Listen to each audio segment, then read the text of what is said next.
Oferecimento.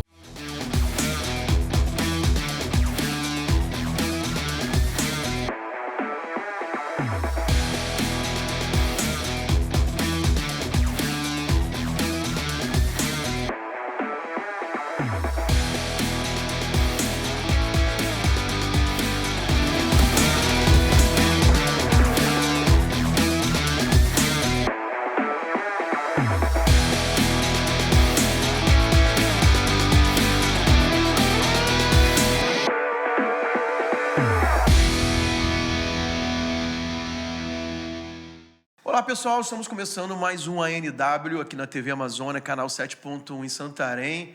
Queremos também dar as boas-vindas para você que está no YouTube. E certamente o programa de hoje vai ser demais, vai ser poderoso, vai ser edificante, você vai aprender muito. Mas antes de começar o programa, nós queremos desafiar você a nos ajudar a crescer no YouTube. Verdade. Melhor forma de você fazer isso, evidentemente, é se inscrevendo no nosso canal aí no YouTube, ativando o sininho para as notificações, para sempre ficar por dentro de toda a programação que a TV Amazônia disponibiliza para você. E o principal, compartilhar o link de tudo que você está assistindo, especialmente desse programa que vai ser um marco na sua vida. E também, se você quiser comentar qual a tua impressão, qual o teu testemunho, de repente, durante o programa, Deus tocou na sua vida de um modo especial. Para a gente é muito importante também saber qual é o impacto do programa, qual foi o impacto do programa na sua vida ou de alguém que você conheça. Para a gente vai ser muito importante. Então, prepare-se agora para esse programa que vai ser demais. Hoje, o nosso entrevistado é o Bispo Cristiano Neto. Ele é pastor, escritor e treinador de vidas. É casado com a pastora Vivian Pereira e ele é fundador da Igreja Provisão e Vida. No programa de hoje, então, estamos recebendo o apóstolo Cristiano Neto, um homem de Deus, está com a gente aqui ministrando para a Paixão de Santarém, na Conferência de Finanças. Apóstolo, seja bem-vindo. Obrigado, gente. Prazer estar aqui com vocês, nessa alegria, nessa descontração aqui. Vamos bater papo, vamos conversar, né, sobre assuntos do reino de Deus, né? É verdade, é verdade. É uma honra muito grande nós estarmos recebendo o Senhor. Eu, particularmente, eu acho que eu vou entregar o tempo que eu acompanho. Isso aí já é de praxe. Deixa eu preparar o senhor para algumas coisas antes de ele falar. Vocês não ficam falando de idade aí que me compromete. Não, mas eu vou te preparar. Ele vai falar de coisas que o senhor disse há 15 anos atrás que você não se lembra. Ele vai falar de roupas que o senhor usou, que o senhor nem imagina que o senhor tinha na época. Aí eu vou pensar que estou com amnésia aqui. Não, mas... realmente eu não lembro a primeira conferência que o apóstolo teve aqui em Santarém, mas eu participei, eu lembro bem nessa época, já estar no Ministério de Louvor, isso então foi depois de 2005. Uns 45 anos atrás. Mas eu lembro que foi um impacto desde aquela época, né, na nossa igreja, e nós temos testemunhos até hoje, né, dessa primeira vinda e depois das outras vindas, e como ele mesmo falou, ele já gosta de Santarém, né? Já tem essa relação. Rapaz, eu com me Santarém. sinto em casa, eu gosto muito. De vez em quando, é sério mesmo, vai bater uma saudade. Quando esse povo vai me convidar de volta, né? Então é isso. Como começamos, pastor? O senhor sabe que eu sou aqui na então, rebarba. assim, a gente como acompanha realmente o ministério do Cristiano Neto há muito tempo, né? Já fomos tão ministrados por ele, a gente tem histórias que são muito marcantes, né? Da vida dele, que tem conduzido para ele fazer o que ele faz hoje. Sim. Então eu queria deixar o senhor à vontade para falar um pouco da sua origem familiar, da sua naturalidade e como isso inicialmente foi te direcionando para tantas experiências com Deus. Como eu estava falando aqui, eu sou um contador de história, né? História que não falta. Eu acho que eu puxei meu pai. Meu pai ganhava de mim para contar a história. Mas, assim, eu sou o primeiro filho, né, do casal. Meu pai, Arthur, a minha irmã Elza, eles eram lavradores, né, trabalhavam na terra. Meu pai, um homem muito forte, vigoroso. Eu sou o primeiro filho. Tenho mais 3 irmãs. 4 vieram a falecer, né, não sobreviveram. Mas, assim... Naquela época, eles se casaram, né? E a minha mãe, quando ficou grávida, ela ficou doente, algo emocional, mas espiritual, algo que eu creio que a rejeição que ela sofreu da sua mãe e tudo, é uma história, abriu brechas, ilegalidades para ela receber, assim, espíritos malignos que possuíam ela. Então, nós vivemos essa realidade muito forte desde a gravidez. Eu fui gerado no meio dela, tendo ataques, né, sendo possuída. E meu pai, que era um boiadeiro na época, amansador de cavalos e tudo, meu pai, às vezes, era obrigado a fazer com ela o que fazia com os animais, né? Segurar, amarrar, porque 5 homens não davam conta dela para segurar. E era uma mocinha bem fraquinha, nova, não é?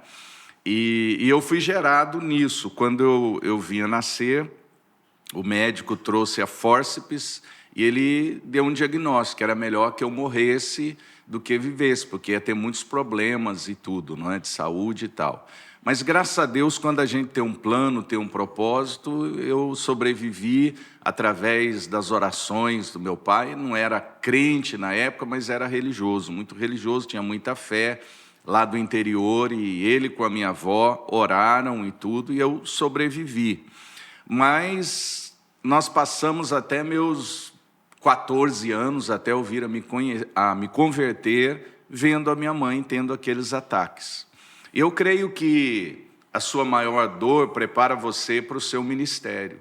Então, hoje eu estou aqui ministrando sobre libertação, mas já desde o ventre da minha mãe eu tive que enfrentar lutas até para nascer. E eu cresci até os meus 14 anos vendo a minha mãe ficando possessa em momentos inesperados, assim. Era no almoço, era só acontecer algum gatilho que ela ficava daquele jeito. Ela avançava para cima do meu pai, com facas, com o que tinha na frente. Eu e minhas irmãs crescemos vendo isso, não é? E vocês imaginam que isso pode causar no emocional de uma criança, né? Então, nós fomos muito afetados com isso. Meu pai, um homem, apesar de não ser convertido na época, ele foi um exemplo para mim de marido, não é? E de pai, porque diante de todos esses ataques, ele nos chamava e defendia a imagem da minha mãe e protegia o nosso emocional. Então ele dizia assim: Cristiano, isso aí não é sua mãe, ela sofre isso, está perturbada e tudo, ame a sua mãe, respeite a sua mãe. E ela realmente era uma pessoa maravilhosa, uma mãezona, mas parece que virava a chave, o inimigo pegava e ela se transformava em outra. Então isso eu creio que foi uma preparação para o meu ministério de libertação. Porque quando eu vinha me converter, até foi engraçado, porque meu pai, eu aos 12 anos fiquei desenganado pela medicina com epilepsia. Talvez fruto de tudo isso que veio acontecendo, eu desmaiava muito, era uma epilepsia daquela brava mesmo, né? Aquela que o remédio não controla. E hoje talvez até tenha outros remédios e tudo, mas eu tomava lá o Gardenal, o Comital, mas aquilo também, eu saí da escola, eu não brincava na rua. Chegou um dia que eu não reconhecia mais o meu pai, a minha mãe. Então, assim, meu pai, nessa época também, havia falido, perdido tudo que tinha. Minha mãe, nessa época, além dessa doença, ela ficou doente de uma outra doença. Então, foi um período, assim, trágico da nossa vida, não é? Apóstolo, essa parte da epilepsia durou até quantos anos da sua vida? Durou 2 anos. Mas qual fase etária? Faixa etária você tinha? Entre 12 anos então, até os 14 anos. Você lembra? Eu lembro. Eu acho que eu bloqueei muita coisa desse tempo, né? Porque foi muito sofrido, mas a minha mãe partiu para o Senhor há 2 anos atrás, ela sempre, junto com meu pai, relatava como aconteceu isso, não é? Até que chegou um dia que o médico desenganou, e ela fez um voto para Deus, falou: Deus, se o Senhor curar o meu filho, ele vai ser um pregador da tua palavra. Na verdade, na época ela usou o termo assim, um benfeitor da humanidade, né? Alguém que vai ajudar o próximo e tal, porque não eram convertidos, não éramos da igreja ainda. E dentro de 1 mês depois do voto que ela fez, eu acordei como se tivesse acordado de um pesadelo, né? Não tinha mais nada. Consegui reconhecê-la, consegui ter vontade de voltar para a escola e brincar na rua, que era muito rueiro, né? Naquela época, a mãe da gente soltava a gente de manhã e falava, só volte antes de escurecer, né? Então, era a vida que a gente levava e eu não podia fazer nem isso, porque caía, batia a cabeça no meio-fio e se machucava e tudo. E aí eu fui curado e meus pais cumpriram esse voto, né? Eles procuraram cumprir. Meu pai veio a conhecer pelo rádio, né? Até na época era... o famoso da época era o pastor Davi Miranda, né? Olha. Eu lembro, Deus e Davi amor, Miranda, né? Deus e amor, um homem muito usado em milagres, Muito usado por assim. Deus, É impressionante. Uma vez eu fui visitar a igreja lá, era um negócio assim, milhares de muletas lá, assim, de gente que tinham sido curado e tal. A gente tem que, né, aprender com esses pioneiros que vieram, não é? Mas aí meu pai ouvia o Davi Miranda e tal, e pegou e falou, vou levar lá nessa igreja. Era em Santo André. Só que ele errou de igreja, né? Ele era muito perto, lá as igrejas são muito perto uma da outra. Ele entrou numa outra começando. Aí gostou também, que era um pregador de libertação. Era 4 cultos por dia, só pessoas caindo e sendo libertas. Aquela libertação antiga, né? Era até uma coisa bonita, né? A gente fala disso hoje, cheira um saudosismo, mas é história, né? É bom a gente ter história e lembrar da história, A né? Bíblia fala que nós não devemos retirar os postes antigos que foram colocados no caminho, né? Era uma coisa impressionante. Eu lembro quando ele entrava na igreja, né? Ele entrava, o culto já em andamento, os obreiros começavam o culto, e ele entrava, ele passava pelo corredor, já começava a manifestar demônio, caía dos 2 lados, aquela gritaria e tudo, ele não falava nada, só ia entrando. Né? E, então, quando ele orava assim, era 50, 60 pessoas que caía lá. Né? Então, foi uma escola muito boa, né, para a gente ali. E aí meu pai gostou e chamou, meu pai era bem assim, ele é meio da roça, meio ogrão assim, né, e já... apontou o dedo dele assim e falou, o senhor pode fazer do meu filho um pastor. Eu vou deixar ele aqui e ele vai ser um pastor. Só faça dele um pastor. Era missionário, né? O missionário começando a obra e alguém chegando com um potencial obreiro para ajudar, né? Fazendo que nem Ana e Samuel lá. Toma, Samuelzinho. Entrega esse menino. Ele olhou para aquele magrelinho, porque eu era magro que dava dó, né? Por causa da doença. Falou, quem sabe ele pode pelo menos lavar banheiro. E foi o que eu fui fazer, fui lavar os banheiros da igreja e tudo. E foi uma escola muito boa ali, porque a igreja que eu fui era uma igreja de muita oração. Então a gente vivia no monte, jejuando. A gente já jejuava porque não tinha comida também, né? Eu fui morar na igreja. Eu morava dentro da igreja, embaixo de uma escada, com mais 2 obreiros. E os irmãos traziam para a gente durante a semana, esqueciam de trazer coisas para o social, né? E a gente comia só ovo, né? Porque eles traziam ovos e tal, e a gente fritava ovo, era ovo cozido, ovo frito, ovo mole, ovo duro, né? A gente tinha pesadelos com ovo gigante correndo atrás da gente à noite e tal, aí a gente acordava. Quantas vezes eu acordei, aí eu falava com meu amigo, né? O outro obreiro, chama Zezinho, era lá do Ceará. Todos jovens ou... Era, tudo jovem. Só tinha um outro que era músico, né? Que ele era um pouco mais velho. Aí eu acordava suado, falava, Zezinho, tive um pesadelo aqui com um ovo gigante. Aí ele falava assim, se preocupe não, Cristiano. Domingo a super picanha vai nos salvar. Que domingo o povo trazia carne pra gente e tal, né? Ajudar, macarrão. Então, assim, e a gente ia pro monte... E no monte, não sei se vocês já tiveram essa experiência, a gente orava no monte, era impressionante, cara.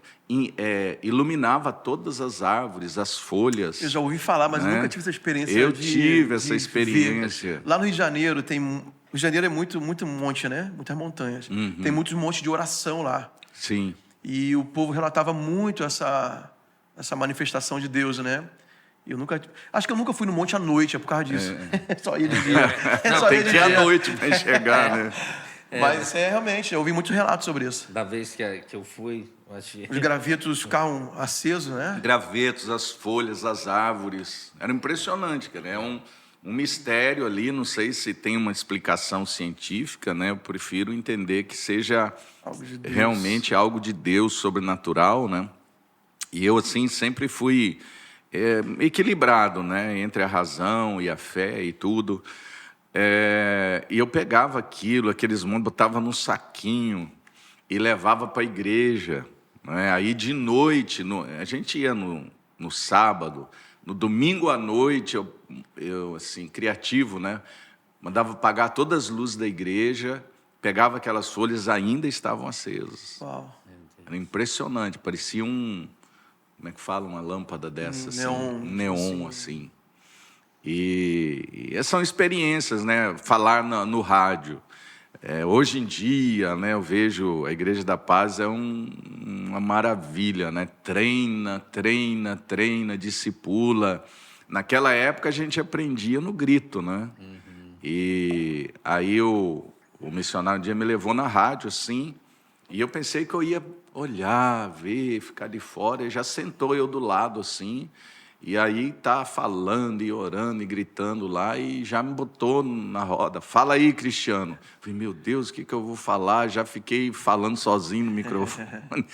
Mas era assim que a gente aprendia, né? E orar, expulsar demônio, porque era uma igreja de libertação, e o povo caía mesmo. Você falava, você começava a dizer em nome de Jesus, caía. Eu não sei por que não acontece isso tanto hoje, né, nas igrejas, não sei. Mas aí a gente tinha que sair, a gente aprendia no grito também, não treinava não chamava lá na sala, olha, você tem que botar a mão assim, dizer essas palavras. E ele era acho que ele era TDAH, ele era meio malucão assim, né? E aí eu lembro que eu queria pregar, né? Eu sempre fui meio ambicioso, assim, acho que Deus me tratou colocando no banheiro já para me tratar, né? Que eu lavava banheiro o dia inteiro, era muito culto. Mas eu estava sempre me mostrando para dizer, estou aqui, preciso abrir um culto, fazer uma oração, mas eu nem nunca tinha falado na frente, né? Era meio infantil, assim. Aí um dia não sei o que deu nele, que eu precisava ir no escritório, que era meio do lado do púlpito, assim, não tinha ninguém, tinha muito obreiro. De vez em quando eu mandava para os núcleos que tinha e ficava sem ninguém. Às vezes tinha muito, às vezes não tinha ninguém. E aí ele olhou, precisava sair no meio do culto. Por isso que ele era meio TDAH, assim, né? Tinha que sair, não sei se ele queria ir no banheiro, queria pegar alguma coisa e voltar, e alguém tinha que falar, né? E ele olhou para mim assim e já me batizou, né? Obreiro Cristiano, venha falar alguma coisa aqui, né? Do nada. Rapaz, eu fui todo cheio, né? Peguei o microfone. Quando eu olhei para o povo, cara, não saiu nada. Né? Eu travei. Ele voltou depois, ele nem percebeu que eu não tinha falado nada, né? Ele já falou, aplauda Jesus, ele falou bonito, não falou e tal. Pô, e eu desci derrotado de lá, né? Aí eu já orava, e no monte, então, consagrava jejum. Mas já não tinha tanta vontade de voltar para falar, né? Aí outro dia ele me catou de novo, né? Pegou no pulo, assim, um dia de noite. Aí eu cheguei e fui mentalmente falando, né? Eu vou falar, eu não vou passar vergonha, eu vou falar. E quando eu peguei, saiu o amém. Mas aí engatou o amém só, né? E eu fiquei, amém, irmão. Amém. E os irmãos, amém. Ele voltou depois, só estava no amém, né? Eu desci mais triste ainda, né? Sabe quando você fala, esse negócio não é para mim, né? Ao mesmo tempo que eu tinha tanta vontade, eu estava pagando muito mico, né? Aí comecei a buscar e tudo. Aí ele colocou eu para abrir culto. Era a época que não tinha instrumento ainda, né? Não tinha nem um violãozinho. Os cultos maiores tinha o obreiro que tocava e cantava, né? Então a gente só com palmas e tudo. Aí eu comecei a abrir culto e tudo. Mas o legal mesmo foi um dia que ele pegou para expulsar demônio, né? Aí todos os obreiros tinham ido de noite para algum ponto de pregação, pregar e tal.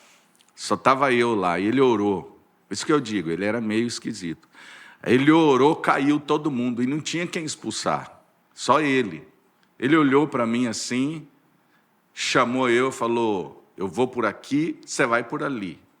Eu falei assim, fazer o quê, né? Ele falou, expulsar demônio. Eu falei, mas como? Eu não sei, nunca fiz. Aí ele disse assim, faz em nome de Jesus.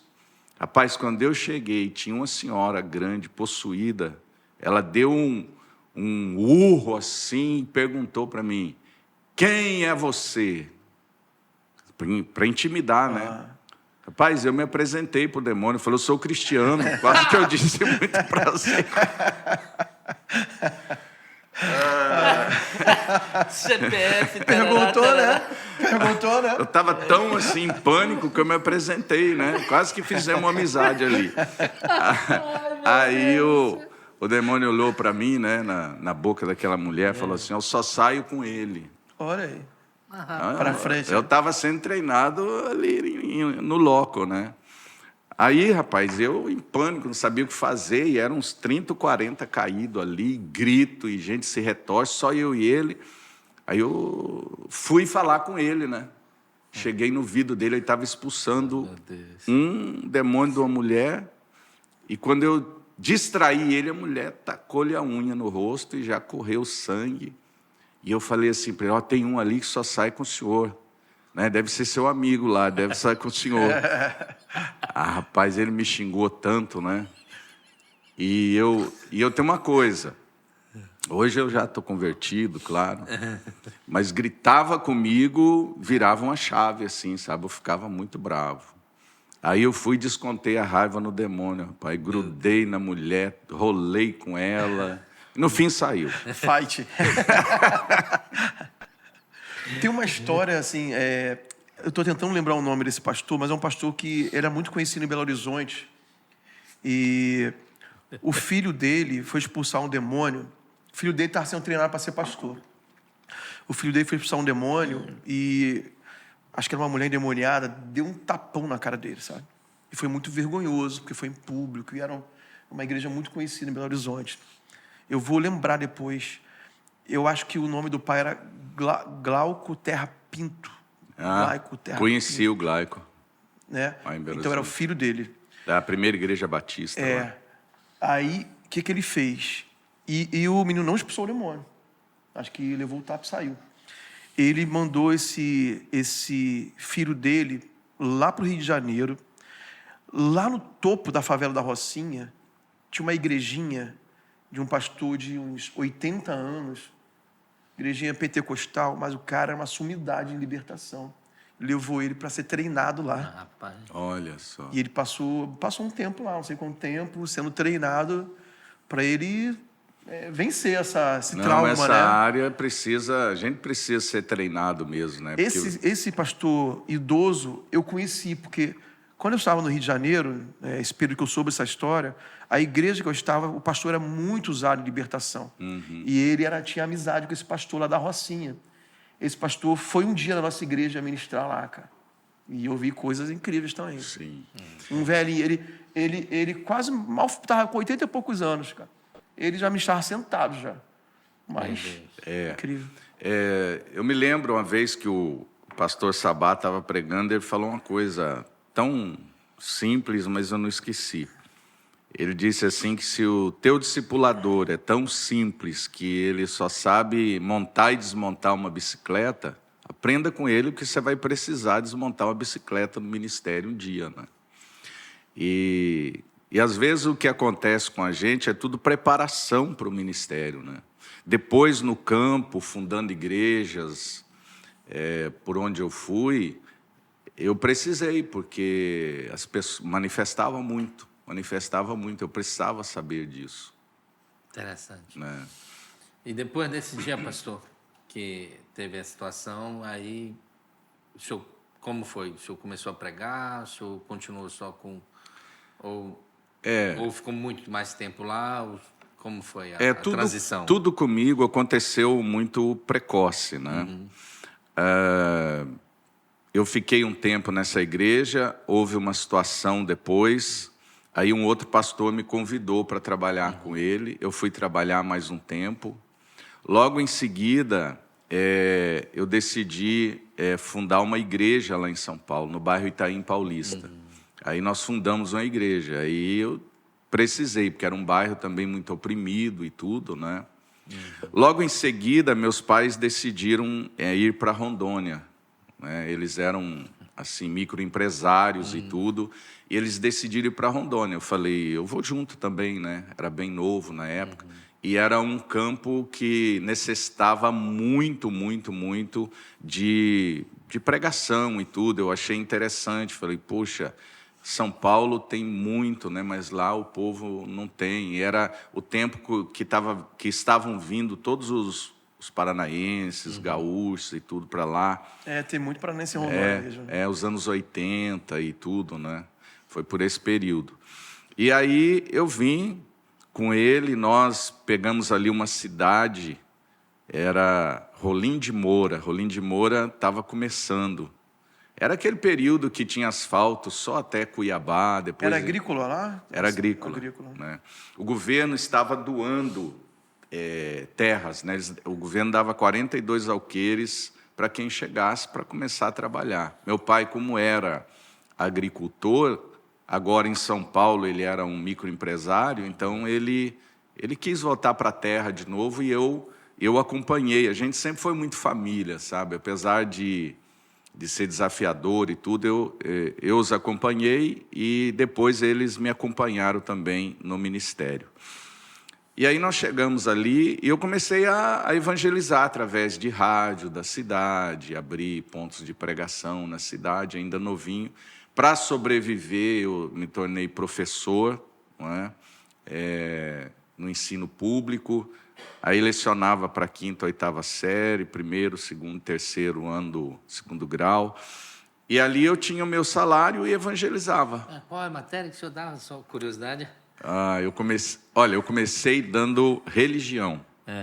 Primeiro que eu quebrei um tabu de um evangélico dar aula de religião na escola. Na escola pública, né? Mas era muito pouca aula, tinha 4 aulas só, não dava para nada. Né? Mas aí, como Deus é um Deus de provisão, fui conversar com a secretária da Educação em Cacoal. Falei, olha, eu preciso aumentar as aulas. Carga horária. Ela falou assim, tem vagando lá, Educação Moral e Cívica, na época. Né? Paz. Eu falei, eu estou topando. Faz tanta falta essa matéria nas escolas. E cantava o hino nacional e tal. Aí... Com 40 anos, quem nunca? Né? A galera nova não sabe o que é. Vocês sabem que eu sou velho. Né? E aí... mas mesmo assim ainda era pouco, né? Aí um dia fui lá, ela falou, vagou umas aulas de ciência aí e tal. Aí peguei também. Aí outro dia eu fui lá, estava acostumado o negócio, né? Aí ela falou, olha, tem um professor lá de matemática que ele tá dando até 2 aulas ao mesmo tempo, então isso não pode e tal. Você topa, só que é para 1º, 2º e 3º ano, do 2º grau. Rapaz, falei, meu Deus, estou precisando, vamos lá. Topei também, dei conta, né? Agora imagine a cobrança, né? Aqueles caras olhando para um menino lá e me testando de todo tipo, né? Mas graças a Deus, Deus abençoou. Aí eu lecionava, né? E depois, como isso envolvia muito corrigir provas e tudo, envolvia muito tempo, mais chata, né? da docência. Mais trabalhosa também. E eu precisava evangelizar e tudo, né? E não sobrava tempo. Foi nessa época que eu peguei a minha primeira malária, né? Porque dava muita malária na época, morria muita gente. Eu tinha o maior medo. Um dia eu acordei com malária, foi terrível. Quando o senhor fala primeiro, é porque foram quantas recaídas? Repetiu várias, né? Que começa a repetir uma atrás da recai, outra, né? Porque recai. Fica incubado, né? Não sei onde que eu não sei como funciona. Eu sei que ele falou igual meu tio, só que o meu tio é ferrada de arraia, né? Eu conheço gente aqui no norte que já teve 11 malárias. Ah, tá. Sei que era 11 ferradas de arraia. Meu tio tem 45, quando ele parou de contar. O pé dele deve ser igual o queijo suíço, né? Todo furado. Tio, depois mande foto do seu pé. Ele assiste lá na Itapera. Depois mande foto do seu pé. Lá não tinha arraia, mas tinha peixe elétrico. Eita. Aqui chama por aqui. Aqui chama por aqui. Rapaz, a gente era tão ingênuo assim que dentro da cidade, nos arredores, hoje é centro, né? Tinha uma cachoeira, tem até hoje lá. E eu ia batizar o pessoal. Tenho fotos aqui desses batismos aqui no telefone. mesmo? Meu Deus. E o peixe elétrico, cara. Mergulhava assim. Já era batizado do Espírito Santo, né? Aí os irmãozinhos da terra, né? Eu de São Paulo, né? Tudo era festa.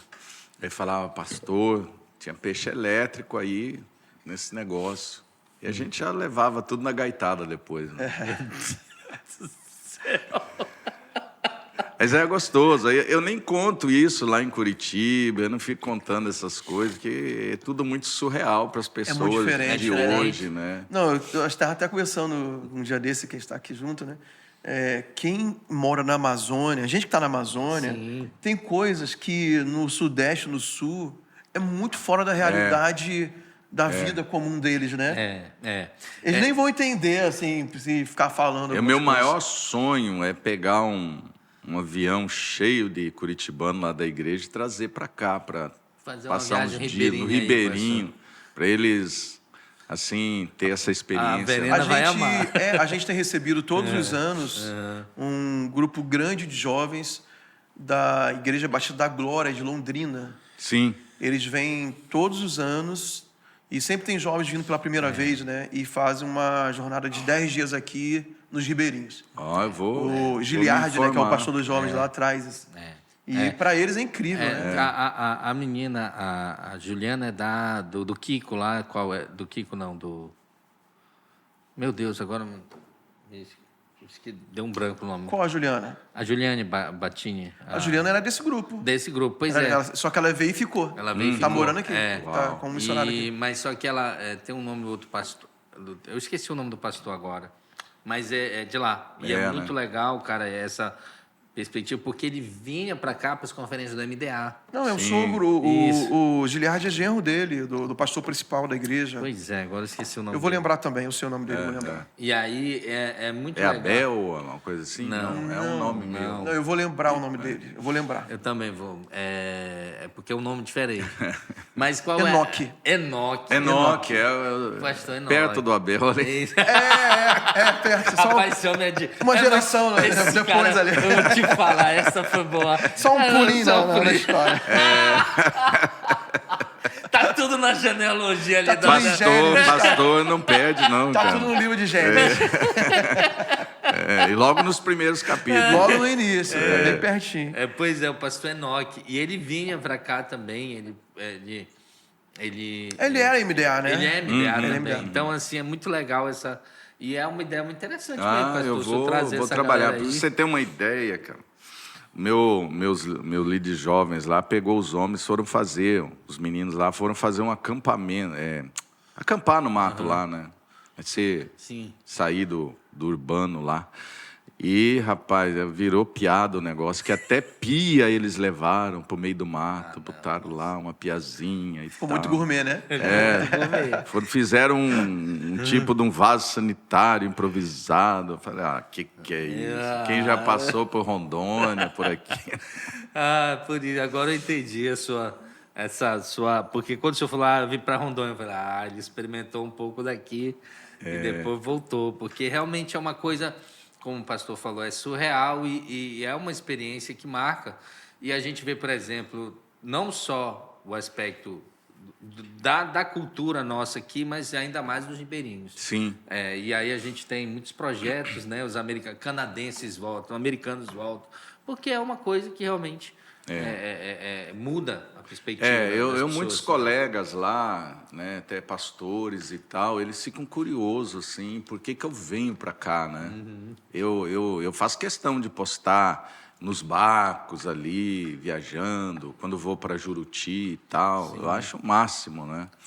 E por que você vai para lá? Eles não conseguem entender, assim, qual que é a dinâmica. É muito diferente. É justamente isso. isso. Aquele barco com rede, o pessoal nem acredita que viaja o pessoal deitado na rede, né? Tem até um negócio no Instagram, não sei se vocês viram esses dias agora, que o pessoal começa assim, eu trabalho com tal coisa. E é claro que eu estou óbvio. fazendo assim. Eu moro na Amazônia e é claro que tem um jacaré atravessando a rua. Aqui, Agora tá a mania do é claro, né? Eu sou casado, mas é claro. Não. Pastor, Não, e, tipo assim, a mulher manda em mim. Isso aí sim. e assim, como a questão assim, de o senhor ter sua família, como é que foi essa transição na tua vida, na tua juventude? Como você conheceu a sua primeira esposa, né? Sim. Depois vai explicar porque é a primeira, né? Eu tô seguindo aqui, agora que eu tava lembrando, tô seguindo meio um enredo aqui, né? Porque em Rondônia eu fundei igreja em Rondônia, fundamos 2 igrejas em Rondônia. E depois, assim, eu tinha um sonho de ter um crescimento ministerial lá em Rondônia. Lá né? em Rondônia o senhor estava solteiro ainda, era um jovem Solteiro. Aí eu senti uma direção de voltar porque eu tinha tido uma passagem por Belo Horizonte, eu senti vontade de voltar para lá. Porque eu comecei meu ministério numa denominação, comecei oficialmente, né? Isso que eu falei foi treinamento e tudo, né? Mas como está agora, eu comecei em Belo Horizonte, comecei bem por baixo lá. E tinha vindo para Rondônia e eu senti uma direção de voltar para lá, né? E voltei, eu fiz, na verdade, não tinha dinheiro, porque naquela época não se via dinheiro, né? Você fazia tudo pela fé. E aí eu voltei, fiz um trabalho até para um político da cidade na época, me lembro, ganhei um dinheirinho e foi o dinheiro da passagem para voltar. E eu, muito vaidoso, cheguei lá, comprei um terno azul, né? Legal, bonito. Mas não tinha onde morar, não tinha ninguém, a família estava toda aqui, né? Não tinha dinheiro, não tinha perspectiva, não tinha nada. Aí um dia eu estou na igreja lá, e de um amigo meu, e ele falou do meu trabalho e tal, que eu estava fazendo, que era um missionário. No fim do culto, uma irmã, dona de uma pensão, falou, você tem para onde ir? Eu falei, não tenho. Aí ela disse, então você vai lá para a minha pensão. Eu falei, mas não tenho dinheiro. Falou, quando você puder pagar, você paga e tudo. E ali eu fiquei um tempo bom ali, na pensão daquela irmã, e foi um tempo muito difícil financeiramente, né? E aí eu tinha um pastor lá, que ele é muito conceituado dentro da denominação, até hoje, tem uma igreja muito grande em Belo Horizonte, lá uns seus 7, 8 mil membros. E ele, então, olhou para mim, né, a gente fez amizade, falou, Cristiano, eu queria tanto escrever um livro e tal. Viu que eu tinha um livro já. E aí eu entendi, né? Falei, eu vou semear um livro na tua vida, eu vou escrever e vou semear tudo no teu nome e tudo. Aí ele falou, então você vem para minha casa. Ele morava também, ele era viúvo, né? Morava também com a família dele. E eu fui para a casa dele, ali eu passava o tempo escrevendo para ele. E ele também, na época, passando um estado assim de muita escassez na igreja, querendo construir, comprar terreno e tudo, mas muita escassez. Olha como é que Deus prepara as coisas, né? Veio um pastor da equipe do Mor Cerulo, em Belo Horizonte, nessa época, o Dr. John Avanzini. O Dr. John Avanzini, ele é vivo até hoje, né? Está com uma certa idade, mas ele tinha essa unção de prosperidade a ponto de revolucionar nações. O ministério dele era fortíssimo nessa área. Ele conta até o testemunho dele, nos livros dele, de como que ele recebeu isso. Assim, eu quero até resumir, porque eu acho que é pertinente para a gente aqui. Ele contando, né, que o Mor Cerulo, na época, era a referência, né? Ele chegou um dia, era um pastor lá dos Estados Unidos, e ele chegou para o Mor Cerulo e falou, eu queria fazer parte da sua equipe. O Mor Cerulo falou para ele assim, você precisa fazer parte da minha equipe, ter um ministério vitorioso. Aí ele falou assim, o que é isso? Ele falou, rapaz, não sei te explicar não, mas eu estou indo agora para a Nigéria, vou fazer lá uma conferência. Nós não vamos tocar em dinheiro, em oferta, porque nós vamos por misericórdia, vamos lá para ajudar, o povo é muito pobre, e você vai com a gente. Aí você vai ver o que é um ministério vitorioso. Chegando lá, ele viu, tinha o Mor Cerulo, que quando ele orava, as pessoas saíam das cadeiras, de roda, eram curados, era um ministério de milagres, né? Ele viu tudo aquilo. Quando ministrou o doutor Alex Ness, que era outro da equipe, todo mundo caiu no poder, recebeu o poder do Espírito Santo e tudo. E quando chegou a vez dele pregar, ele foi pregar e ele pregou bem. Todo mundo olhou e falou, que boa mensagem, mas não tinha acontecido nada, né? Aí o Moacirulli disse assim, ministério vitorioso é quando você prega e algo acontece no sobrenatural na vida das pessoas. Aí ele entendeu o que era. Ele foi para o hotel e ele então pediu a Deus, começou a orar a noite inteira. Quando foi de madrugada, o Espírito Santo veio naquele ambiente e falou para ele assim, amanhã você vai chegar lá e você vai pregar essa mensagem. E era uma mensagem de sacrifício. Você vai dizer para esse povo fazer uma oferta de sacrifício. Ele falou, primeiro, nós não viemos para tirar oferta, né? Está proibido. Segundo, esse povo é muito pobre. Como é que nós vamos fazer? Aí ele lutou, aí ele conta lá que ele lutou. Quando foi de madrugada, fez igual Jacó, se rendeu, né? Falou assim, tá bom, eu vou fazer. No outro dia veio buscar ele, né? Um irmão com um carro muito velho. O carro estava sem freio, né? Levou ele, passando o farol, quase batendo. Chegou na frente do auditório, falou assim, irmão, segura aí. Aí os irmãos segurou o carro para parar e tal, ele quase morrendo do coração, né? Aí entrou e ministrou aquilo que Deus tinha colocado no coração dele. Rapaz, naquela noite, não sei se foi à noite, os irmãos se levantaram e começaram a doar, começaram a dar. Aquele povo pobre começou a dar tudo que tinha. E aí naquela história, porque ele não sabia fazer isso, ele estava em obediência, nunca tinha feito. E ele olhava aquilo tudo assustado e falou, meu Deus, o que eu fiz, né? De repente levantou um lá, deu um grito lá e não sei o quê, falou, pronto, vai avançar em mim agora, né? Aí o cara falou assim, não, eu já dei, mas eu quero dar mais, eu vou isso, aquilo e tal. E ele saiu aquela noite, né, resumindo, deprimido. Porque ele pensava assim, eu nos Estados Unidos tenho meu salário, eu ganho bem e tal. Esse povo deu dinheiro da comida, do leite, deu tudo o que tinha. E ele se sentiu mal com aquilo, né? Ele voltou para o hotel, não conversou com ninguém. Chegou o outro dia, a vez dele pregar de novo, o mesmo irmão voltou para buscar ele. E quando ele chegou na frente do hotelzinho lá, o irmão estava com um carro novo. Ele falou, esse carro é meu. Mas você veio me buscar naquele carro ontem, tendo esse carro? Ele falou, até ontem eu não tinha.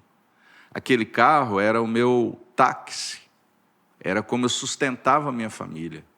E como o senhor falou ontem, eu doei ele, né? Cheguei lá e doei. Aí fui para a casa da minha irmã, meu cunhado é um homem bem de vida. E eu cheguei lá, o meu cunhado levou eu para ver os carros dele e falou, qual deles você gosta? Eu falei, o que está acontecendo? Não, qual deles você acha legal? Ele falou, eu gosto daquele ali. Eu falei, então é seu, estou te dando. E aí ele começa a contar que houve uma revolução nas igrejas de lá, porque o povo começou a prosperar, que as igrejas cobertas de folha de coqueiro, de chão. E esse irmão do carro ficou amigo dele. E todo fim de ano ele ia para os Estados Unidos e ficava com ele. E o irmão começou a contar, né, o que estava acontecendo, os milagres que aconteceu e tudo. E isso está no livro dele, contado lá. Em Belo Horizonte foi a mesma coisa. Esse meu amigo recebeu uma unção muito forte de transferência dele. A gente foi almoçar junto e tal, ele transferiu unção. Mas foi assim, de um dia para o outro, que Deus deu essa unção, começou a haver provisão na igreja. Hoje a igreja dele é uma das maiores da denominação no Brasil, né, lá em Belo Horizonte. E eu também peguei essa unção na época lá com ele. Aí eu comecei a acompanhar esse amigo, né, que eu escrevi o livro para ele. O livro dele vendeu milhões de exemplares que eu escrevi para ele. E aí comecei a acompanhar ele nas conferências, porque convidavam ele para ir ministrar em estádio, no estado de São Paulo, enchiam estádios inteiros, e eu ia carregando a mala dele. Né? Chegou um dia que o Espírito Santo falou no meu coração: vá para o Sul e comece a ministrar no Sul essa mensagem. E aí eu fui para o Sul e comecei a ministrar. Foi onde eu escrevi Os 7 Chaves da Riqueza. O livro meu que é best-seller. Então, aí eu fui para o Sul e comecei a ministrar essa mensagem no Sul, naquela época em que a igreja realmente tinha carência total dessa mensagem, por uma série de motivos. Então, foi onde eu fui chamado para isso. Então, nessa época, antes dessa unção, eu atuava na área de milagres. E tudo que acontecia no ministério do Gigi Ávila acontecia no meu ministério também. Pessoas sendo curadas, eles traziam um ônibus cheio de pessoas doentes do interior para as conferências que eu ministrava. Né? Tinha gente que eu olhava assim, eu falava: esse eu nem vou passar perto, porque acho que nem Deus cura esse. De repente a pessoa estava andando, saindo de cadeira de rodas, sendo curada e tudo. Né? E aí, naquela época, o Espírito Santo me dirigiu: comece a ministrar sobre esse assunto, porque é pertinente e necessário. Então, eu meio que abri mão daquela unção para ministrar nessa. Você não podia ir fazer as duas coisas. Por isso que eu sempre, nas minhas conferências, eu oro por milagres, oro por cura, mas o foco é a libertação financeira das pessoas. Legal. Nós vamos fazer um pequeno break comercial agora. Você que está nos assistindo, não saia, por gentileza. Vá no banheiro rapidinho, pega uma água, pega um chocolatezinho, mas volta para o sofá, volta onde você estiver, para assistir o segundo bloco, porque tem muito mais coisas incríveis para a gente ouvir e ser edificado com o apóstolo Cristiano Neto. Conheça agora as empresas parceiras do programa ANW. Massa Mix Panificadora, a melhor variedade de pães da cidade, além de bolos, pizzas, lanches e almoço. Glauber Marinho, nutrição clínica, esportiva e estética. Salvador Esportes, onde você encontra seu look casual e esportivo para se vestir bem e treinar usando as melhores marcas.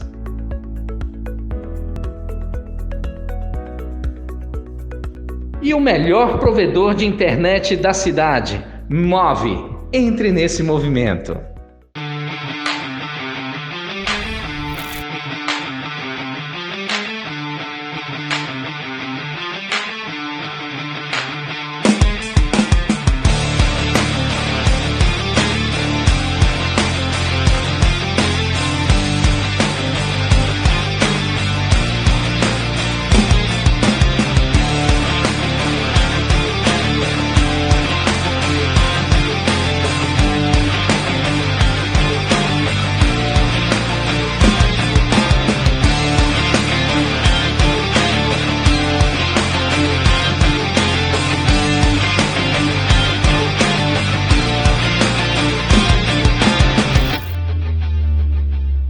Então, pessoal, estamos de volta com o nosso programa ANW aqui pela TV Amazônia, canal 7.1 e também pelo YouTube. Você que está nos acompanhando tanto pela TV Amazônia quanto pelo YouTube, está acompanhando uma entrevista incrível com o apóstolo Cristiano Neto. Nós vamos continuar aqui, né, pastor, na pegada? Sim, a gente estava falando sobre já o ministério entrando na área da unção de finanças, Unção né? de finanças. Essa libertação financeira que tem sido uma marca do seu ministério e talvez como o senhor tem sido mais conhecido e mais convidado para ministrar. Né? Na verdade, devido a esse chamado para essa área e haver necessidade, né, de ministração, eu digo sempre assim, que você pode pegar aí 10, 20 pregadores desse tema, nenhum ministra igual ao outro, cada um tem uma unção para uma área específica. A minha é libertação financeira. Né? Então, eu me sinto bem ministrando sobre essa parte, porque envolve vencer primeiro no espiritual para depois vencer aqui. Interessante. Eu estava pensando isso ontem, né, assistindo o senhor ministrando. Como o senhor fala, cada pastor que atua nessa área financeira tem uma ênfase, tem uma unção, né? E acaba sendo diferente. Seria muito legal trazer o Cristiano Neto, que ele ia romper espiritualmente essa área, muito no profético, na área da fé, né? Que o Senhor me chama muito fé. E, de repente, o Arão Xavier, ou o próprio Marciano, que veio, Marciano, né? Que ensina sobre administração. Seria legal né? fazer um... Porque misto. as duas áreas são importantes, Sim. né? É muito importante, porque às vezes a gente vê pessoas vindo pregar sobre...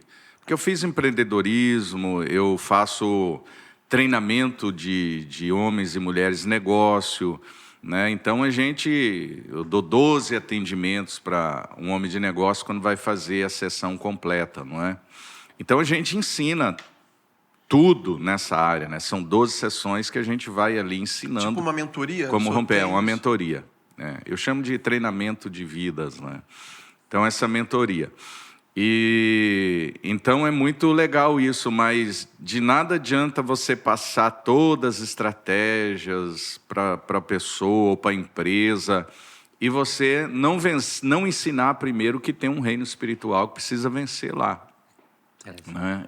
Eu me lembro há uns anos atrás que eu fui numa empresa que estava indo à falência, os proprietários, o casal, estavam se separando e dava para ver que ali tinha uma opressão espiritual muito grande. Eu cheguei lá na empresa e, enquanto o pastor que foi comigo conversava e tal, fazia um mapeamento ali rápido, eu comecei a andar pela empresa e eu senti que tinha algum lugar dando legalidade ali, não é?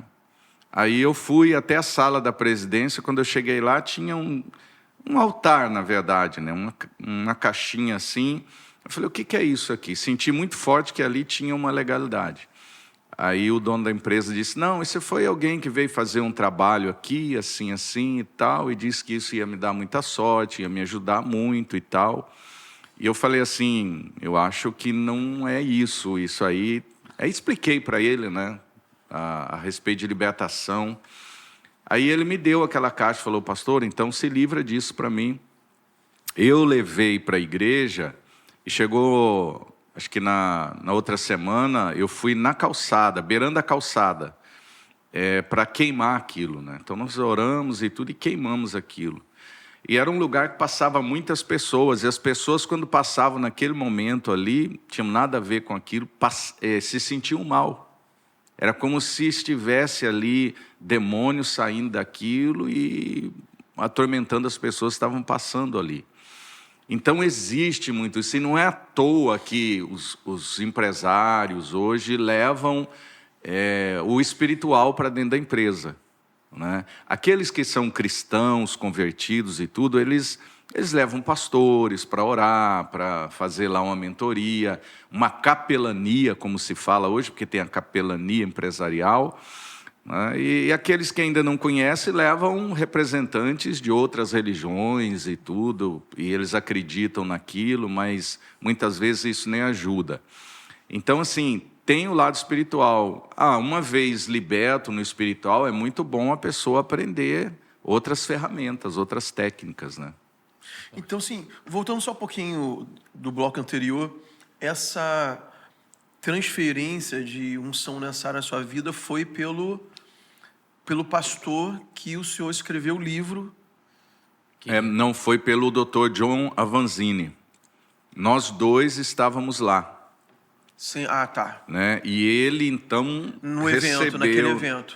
E nós, na verdade, ele era um dos que estava promovendo o evento. Depois nós fomos almoçar com o Dr. John Avanzini, à mesa, e ele orou pela gente. Esse pastor ainda está vivo, John Avanzini? Está vivo ainda. Ele é muito reconhecido nos Estados Unidos. Ele é um americano. É americano. Ele é porto-riquenho que mora nos Estados Unidos. Então, ele é dessa... Eu considero ele um dos principais que abriram caminho para isso. Vou pesquisar. Olha aí para você ver.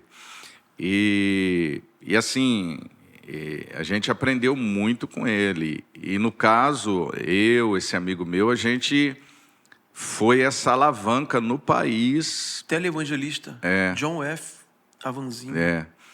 E a gente foi como que uma alavanca para isso no país na década de 80, né? Pastor, incrível. E é interessante porque ele o senhor como o senhor falou, o senhor virou a chave, né? Mas sem sair do sobrenatural, né? Como diz. Sim, sim, dos milagres e tudo. Mas nas outras, eu digo porque o senhor estava voltado para milagres, curas, libertação, mas aí o senhor virou a chave do tema, mas continuou agindo, né? No sobrenatural nessa área, é verdade. De finanças. Então é muito interessante. E outra coisa interessante é essa perspectiva de que eu creio muito, né, que a Bíblia fala que Deus que coloca em nós que efetua o querer e o realizar, né? Então Deus lhe direcionou para isso, né? Todos os caminhos que a gente está vendo aqui, desde lá da sua infância, desde do caminho ida para Rondônia, encontro com esse pastor, Deus lhe direcionando para essa área e algo, como o senhor mesmo falou, que a gente já tinha sido dor, né? Que já havia sido dor, né? E como Deus lhe usa nessa área é fantástico. Assim, Deus vai preparando a gente ao longo do caminho, né? Isso. E olha, é um ministério assim, hoje, graças a Deus, está estabilizado, né? Mas era muita crítica, muita perseguição, você é taxado de um monte de coisas, né? É rotulado disso, daquilo. Né? Se for lá na internet, né, o nome da gente está lá associado a A, B, C, D, né? E é uma coisa que você não pode ligar para isso, porque se você for ligar para isso, você se intimida e não vai ensinar. Eu sempre digo assim, você não pode jogar a criança junto com a água, né? Por quê? Porque tem tanto de exageros nessa área, eu não vou ensinar, não vou ministrar. Uns anos atrás eu estava assim, bem desgastado com isso, sabe? E aí eu estava até meio assim, partindo para ensinar outras coisas e tal. Eu estava um pouco, assim, revoltado com isso, né? Aí, o pastor que me levou para o Paraná, né, que me abriu as portas do Paraná e do Sul, já velhinho, em Londrina, morrendo, ele me chamou lá e falou assim, me deu uma bronca, disse, você foi chamado para isso, não pare de ministrar isso, você foi chamado para isso e tal.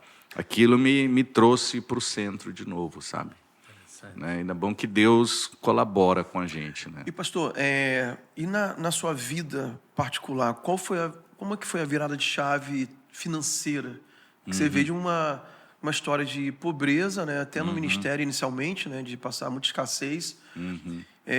Juntamente, claro, com essa unção para ministrar sobre os outros, né? De quebra de maldições na área financeira e libertação financeira. Na sua vida, como é que foi essa transição também para você ter uma vida próspera, até porque você prega sobre isso. Sim. É bom que também viva isso, sim. né? Na verdade, essa vida... Porque assim, quando eu comecei, eu não tinha nada.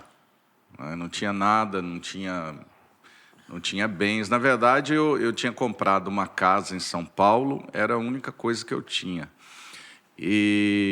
Mas aí eu comecei a pensar, né, assim, puxa, eu não tenho tanto para provar nesse momento, mas eu vou sair ministrando, eu vou sair ensinando, eu vou sair semeando. E eu saí, naquela época, o Rio Grande do Sul, fiquei 8 meses, toda semana numa igreja, de igreja em igreja, ministrando para as pessoas. E depois dessa unção do John Avanzini, que a gente recebeu, aconteceu umas coisas sobrenaturais, assim. Aconteceu da seguinte maneira. Eu chegava para as pessoas, isso na época eu não tinha nada ainda. Eu estava assim, chegava numa mesa assim, as pessoas olhavam para mim, começavam a chorar, arrancavam o relógio, me davam, arrancavam o ouro, me davam. Mas eu não falei nada, não disse nada. Todo lugar que eu chegava, as pessoas arrancavam dinheiro e me davam assim, né? E isso eu já vi que foi fruto da unção que eu recebi. Depois, ensinando as pessoas e muitos milagres financeiros acontecendo. Aí, o que aconteceu? No ano de 93, eu me desliguei da denominação que eu estava, né, que eu me converti, que eu me tornei pastor e tudo. Eu me desliguei. E eu cheguei em Belo Horizonte, cheguei em Curitiba, e aí fiz um programa de rádio lá que eu ia passar para Curitiba e ia para outro estado. Mas aquilo fez tanto sucesso, 15 minutos no rádio, tanto sucesso, que eu permaneci em Curitiba. Falei que vou criar o meu quartel-general aqui. E aí foi crescendo, crescendo. Eu aluguei o Centro de Convenções de Curitiba, o maior auditório na época lá, e falei, vou fazer o evento aqui, mas tinha que pagar. Eu não tinha condições, não é? Aí o que eu fiz na minha cabeça? Por isso que a gente tem que ter fé. Eu falei, aqui cabe 2.000 pessoas, eu vou pagar tanto. Eu dividi o valor que eu ia pagar por 2.000 pessoas e cobrei ingresso para elas virem me assistir pregar. Eu não era conhecido, não era nada. Isso era um... Aí o pessoal, os pastores de Curitiba falavam, você é louco, rapaz, você vai ter que sair sumido daqui, porque Curitiba não ajunta a gente. Assim, até hoje é difícil de você ajuntar pessoas lá. Tem que... Né, as pessoas aqui, você não ajunta a gente. Você quer levar 2.000 pessoas lá, você vai se afundar financeiramente e tal. Aí porque o programa de rádio, né, me ajudava bastante, mas eu tinha que pagar o programa de rádio também. Aí o que eu fazia? Eu tinha lançado os 7 Chaves da Riqueza, eu vendia os livros pelo rádio para pagar o rádio, né, e fazia o programa, e era no Brasil inteiro, ondas curtas. Aí eu falei, vou fazer, cobrei. Chegou no dia, deu 1.100 pessoas no primeiro evento. Deu para pagar, deu. Levantei oferta lá com os irmãos, ajudou, a gente pagou tudo. E aí eu comecei a fazer, aquilo revolucionou Curitiba. Nunca tinha havido nada igual, porque eu tinha ido para a Europa, e quando eu cheguei numa igreja lá em Portugal, tinha 2 pastores americanos ministrando essa unção, que é aquela unção que vem sobre a pessoa, ela cai no poder, cai no espírito e tal.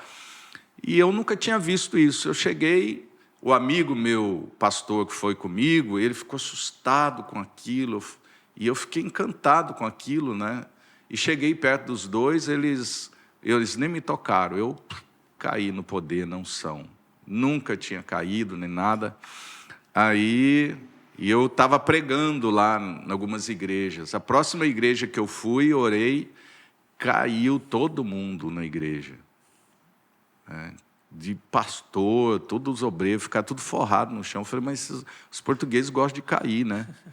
Rapaz, depois eu fui perguntar, e falou, isso nunca aconteceu aqui, nunca uma pessoa caiu aqui, assim.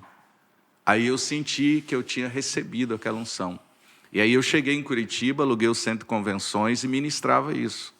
Aí, assim, aquilo ali, contando, parece uma história, mas tem tudo gravado em fita VHS ainda.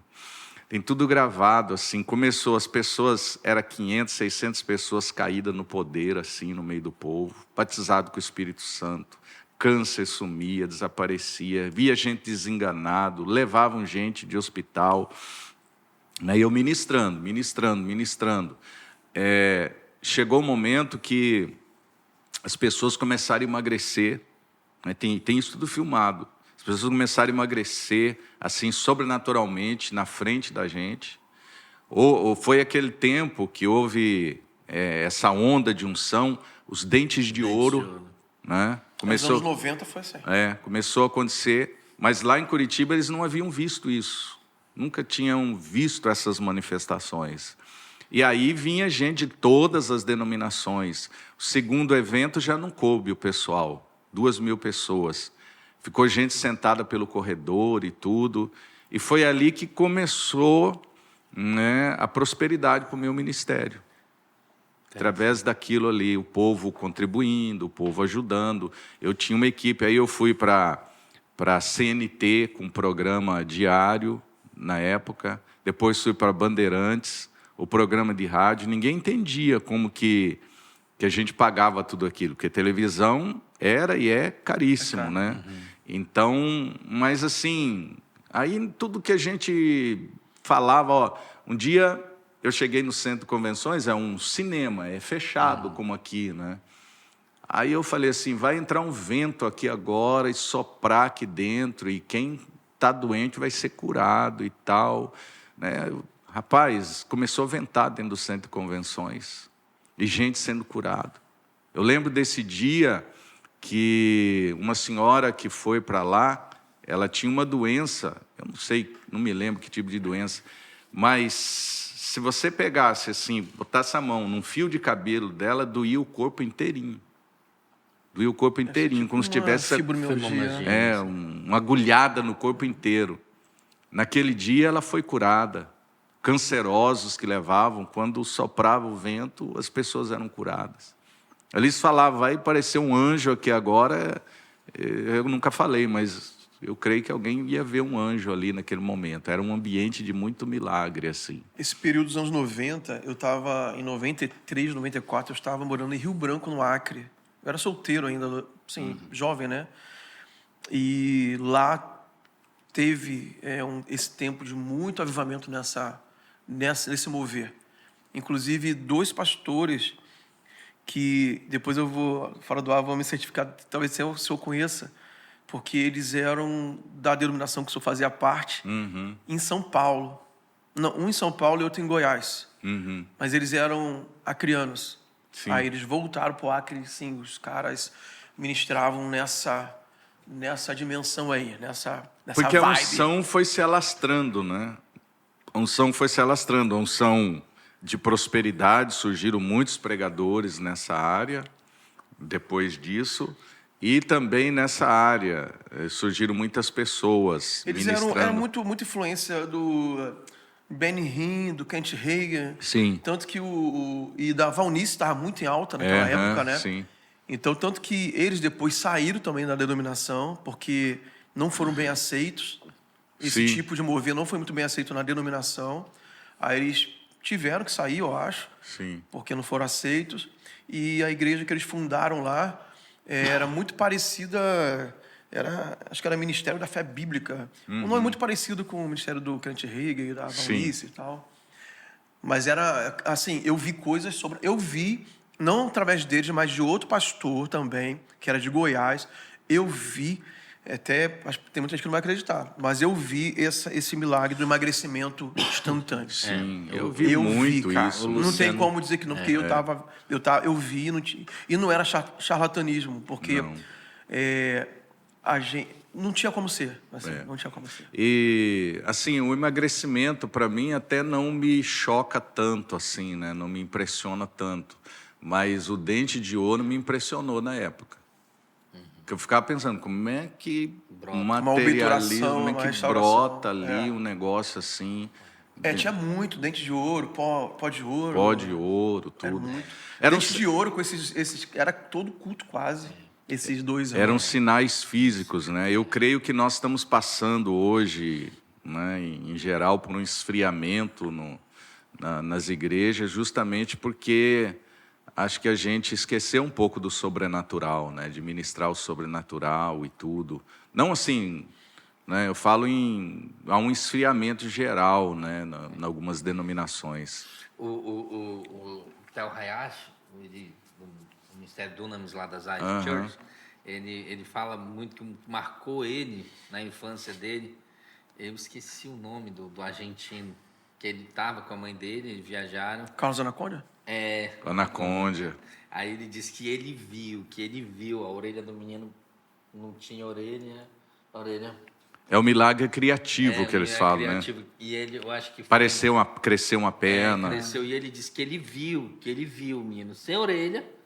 Aí o pastor orou e o pai começou a gritar porque não conseguiu, foi muito forte para o pai. Ele disse, meu Deus, o menino está passando mal. Não, a orelha tinha crescido. Esses dias eu estava lembrando disso. Na verdade, muitas coisas assim, mas é muito legal isso que o senhor está falando, porque eu acho que era uma pergunta que eu ia falar, que eu ia fazer. Engraçado, eu estava hoje de manhã no carro pensando em fazer essa pergunta e o senhor falou sem eu responder. E eu acho isso incrível, o Espírito Santo, quando ele vai alinhando as coisas, porque realmente o senhor deve ter sofrido muito ataque nessa área, no sentido das pessoas... não, isso é mentira, ou isso aí não funciona, isso... Ou de tirar proveito, né? Ele quer tirar vantagem, quer tirar... E aí a gente vê que, tá aí, o senhor continua. Porque, assim, existe a famigerada e tão criticada teologia da prosperidade. Né? Teologia da prosperidade. O que a gente tem que entender, né, os anos de ministério, a gente vai vendo isso, né? Que toda onda espiritual que vem tem os exageros. Porque nós somos seres humanos, né? E tem aqueles que não são tão maduros para lidar com aquilo que Deus está dando. E já existia no tempo de Paulo, né? De Pedro, que se vê lá, né? Estava nascendo a igreja e já tinha os caras que exageravam nas coisas, que aprontavam e tal. Mas tinham os sérios também, que era a sua grande maioria. Então, assim, o que eu vejo é que Deus deu essa visão, essa unção, essa onda lá nos Estados Unidos, né? Kenneth Hagin foi o grande divulgador de tudo isso, né? E assusta, o que é novo assusta, né? Você olha o Kenneth Hagin que ele ministrava e aquele auditório começava a sapatear e pular e rir sem parar e tudo, parece uma doideira. Mas e Atos dos Apóstolos? Como é que deve ter sido? Então, claro, aí começam a vir os exageros depois. E a gente, de alguma maneira, botou o Espírito Santo numa caixinha, formatou Deus, tentou explicar Deus, botar Deus numa caixinha que cabe para nós, mas Deus ele age do jeito que Ele quer. Né? A gente tem que ter discernimento para buscar o equilíbrio, para ter a palavra como base e tudo, né? Mas, assim, as pessoas se assustam com o novo, e essa teologia da prosperidade, hoje você vai ensinar a pessoa, é igual eu estava falando, né? Foi um pregador na igreja esses dias, estava falando lá, né? Hoje, para o pastor, é terrível, né? Porque ele prega no domingo a mensagem, aí ele vai consultar 5 ou 6 celebridades da internet para ver se o pastor estava certo, não sei o quê, né? E ele é pastoreado pelo pastor dele, por uma meia dúzia de fora e tudo. E aí tem muita gente que mete o pau mesmo na teologia da prosperidade. Eu sei que aquele exagero que houve, se você não tem um avião, você não vai para o céu. Se você não tem uma mansão, você não está salvo. Se você está doente, você não está salvo. Cristão não pega doença, não sofre. Isso são os exageros que houve, né? Mas quem entende a Bíblia sabe comer o peixe, né? Tirando as espinhas e tudo. Bereano, né? E pegar o princípio ali verdadeiro e colocar. Hoje se vive muito esse extremismo, né? Prosperidade, então é tudo malandro e tudo é do diabo e tal. Então vamos pregar a pobreza, então, né? Aí volta para aquela outra visão que diz, não, você tem que sofrer mesmo, porque era assim. É interessante, porque tem uma linha, né? Que era muito assim, não, se você não pode ter, não. Meu Deus. É interessante que tinha um pastor lá no Rio de Janeiro que a igreja dele era muito próspera, né? Então, realmente, as pessoas que iam para lá, porque era uma ênfase da igreja dele, né? Aí a parte lá da oferta, ele ensinava muito. Então, na época, não, acho que agora não mais. Então, era até bem prolongado, assim, essa área que tinha a palavra da oferta.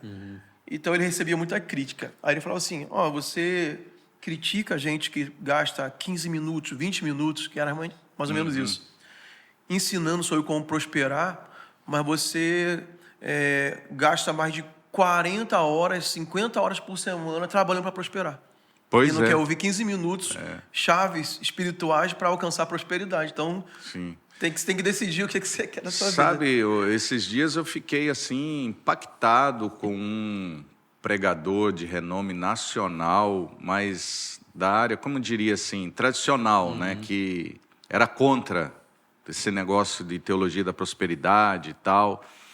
E eu vi ele pregando assim, e ele falou lá, esses dias...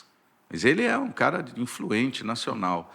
Ele pregando, dizendo, esses dias um amigo me fez enxergar a importância dessa teologia da prosperidade que eu tanto critiquei e que tantos criticam. Aí ele começou a falar, porque ele tem um trabalho forte de social, né? De lidar com os pobres, necessitados e tal. Ele falou assim, milhares e milhares de pessoas pobres e carentes, o único ensino que ela tem para melhorar a vida dela, sair da miséria, é dessas igrejas que estão pregando isso. Elas não podem fazer um curso, não podem fazer uma mentoria, é o pastor que ensina isso lá na igreja que ajuda elas a crescer. Tem um depoimento do filósofo Luiz Felipe Pondé, né, muito famoso filósofo brasileiro, atual, né, contemporâneo. E isso foi muito falado nas eleições de 2018, foi muito usado. E ele é ateu, né? Ele é ateu, mas ele fala assim, que graças às igrejas evangélicas espalhadas, principalmente na periferia, o povo começou a prosperar e não aceitar mais aquela dependência do Estado, a dependência de bolsas, de programas sociais que são usados politicamente para escravizar o povo, porque a mensagem era uma mensagem, você pode, você vai vencer, você vai batalhar, e Deus vai te dar a vitória, mas você vai... Então o povo começou a buscar um crescimento social, né? Claro, com trabalho, com estudo, com esforço, mas crendo que eles poderiam ascender socialmente e não ficar passivo, esperando um salário, um Bolsa Família, Bolsa não sei o que lá. E isso mudou o panorama até político do Brasil. Sim, e esses dias, você está falando isso, né? Esses dias, eu terminei de escrever um livro agora, chama Tá Pago, é o nome do livro. Então, ele é sobre cancelamento de dívidas na Bíblia. E eu resolvi ir buscar princípios da cultura judaica e colocar paralelos ensinos de Cristo, porque Cristo veio da cultura judaica também, então segredos judaicos para isso. E você começa a estudar a cultura judaica, ela está cheia de princípios ensinando o que a gente ensina, prosperidade. Não é que o povo judeu sejam todos milionários, a maioria são, né? Mas a maioria das pessoas, elas são pessoas que são equilibradas financeiramente, são bem financeiramente. Segue princípios. Por exemplo, o princípio do ano sabático, onde era cancelado dívidas do povo, porque Deus não queria que o povo ficasse endividado. O ano do jubileu, cada 50 anos, eram devolvidas as propriedades para as pessoas, eram devolvidas pessoas que eram levadas como escravas, porque Deus não queria que o seu povo perdesse as suas propriedades, as suas terras, porque na mentalidade do povo judeu, que aprendeu a lei com Deus, assim, você ser próspero é uma maneira de adorar a Deus. É uma maneira das pessoas olhar e dizer, puxa, você é próspero, o Deus que você serve é poderoso. Né? Eles entendem que a prosperidade, ela adora a Deus. Agora, o que dizer de uma religião, de um monte de gente que fica pregando aí que teologia da prosperidade, não sei o quê, não sei o quê, não sei o quê. Quer manter o povo na pobreza? Quer manter o povo na escassez? É isso que quer? Porque meia dúzia de pessoas escandalizaram, pegaram isso em proveito próprio? Então, vamos desenterrar o princípio, não vamos usar o princípio? Não era isso que o diabo queria? Sujar, enlamear o princípio para ninguém usar? Não é? Então, assim, o extremismo é muito grande. A gente tem que saber separar o joio do trigo em tudo, na área da cura divina, na área da família. Né? A gente sabe que vive uma crise eclesiástica no mundo hoje, não é? Com tanta mudança e tudo, mas a gente não... Até com a questão da supergraça, questões que não envolvem só a prosperidade, né? Que envolvem várias áreas. É uma coisa que realmente... separa as pessoas e tudo. Eu tenho saudade do tempo que a gente só ia para a igreja só para adorar a Deus, né? A gente cria até na capa da Bíblia. Agora é calvinista, arminiano, e não sei o quê. Eu sou isso, eu sou corintiano, sou isso, aquilo. É muito rótulo, né? Pastor, a gente tem que finalizar. Que pena. Infelizmente. Vamos deixar agora que eu estava me animando. Para a próxima vinda, a gente fazer a segunda parte. Contar mais história. Mais história. Tem muita coisa para o senhor compartilhar com a gente. Mas eu queria que, para finalizar, o senhor deixasse para esta câmera aqui uma mensagem para a nossa audiência que esteja no seu coração. A mensagem é sempre essa, né? De crer, de aplicar a fé, porque prosperidade não é só dinheiro. Prosperidade é na área espiritual, na área familiar, na área financeira, na área profissional. Prosperidade é a pessoa estar plena em todas as áreas. Financeiramente é a gente ter todas as nossas necessidades supridas e a gente ter, além do suficiente, para investir no reino de Deus, para investir na causa, né, de Deus. Então, assim, que a gente possa alinhar o que é a prosperidade.